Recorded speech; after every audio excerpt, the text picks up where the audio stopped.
قل أوحي إلي أنه استمع نفر من الجن فقالوا إنا سمعنا قرآنا عجبا يهدي إلى الرشد فآمنا به ولن نشرك بربنا أحدا وأنه تعالى جد ربنا ما اتخذ صاحبة ولا ولدا وأنه كان يقول سفيهنا على الله شططا وأنا ظننا أن لن تقول الإنس والجن على الله كذبا وأنه كان رجال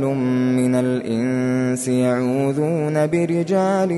من الجن فزادوهم رهقا وأنهم ظنوا كما ظننتم أن لن يبعث الله أحدا وأنا لمسنا السماء فوجدناها ملئت حرسا شديدا وشهبا وأنا كنا نقعد منها مقاعد للسمع فمن يستمع الآن يجد له شهابا رصدا وأنا لا ندري أشر أريد بمن في الأرض أم أراد بهم ربهم رشدا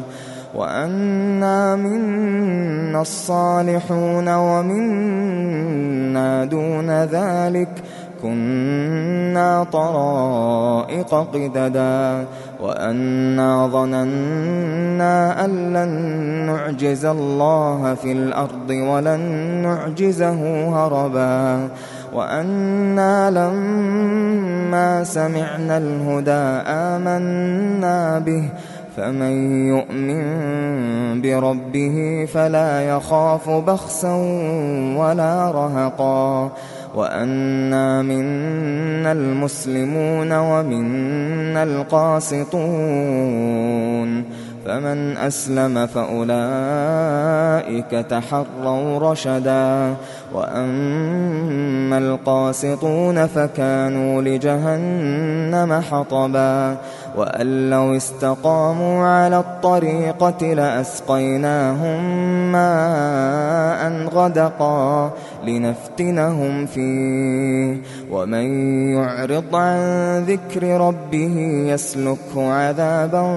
صعدا وأن المساجد لله فلا تدعوا مع الله أحدا وأنه لما قام عبد الله يدعوه كادوا يكونون عليه لبدا قل إنما أدعو ربي ولا أشرك به أحدا قل إني لا أملك لكم ضرا ولا رشدا قل إني لن يجيرني من الله أحد ولن أجد من دونه ملتحدا إلا بلاغا من الله ورسالاته ومن يعص الله ورسوله فإن له نار جهنم خالدين فيها أبدا حتى إذا رأوا ما يوعدون فسيعلمون من أضعف ناصرا وأقل عددا قل إن أدري أقريب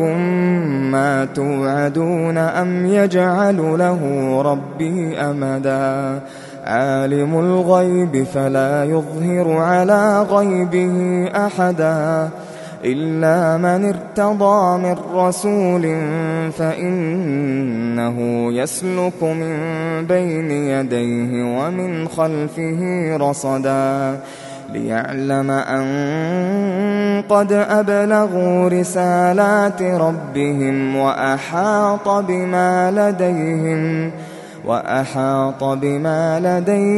وأحصى كل شيء عددا.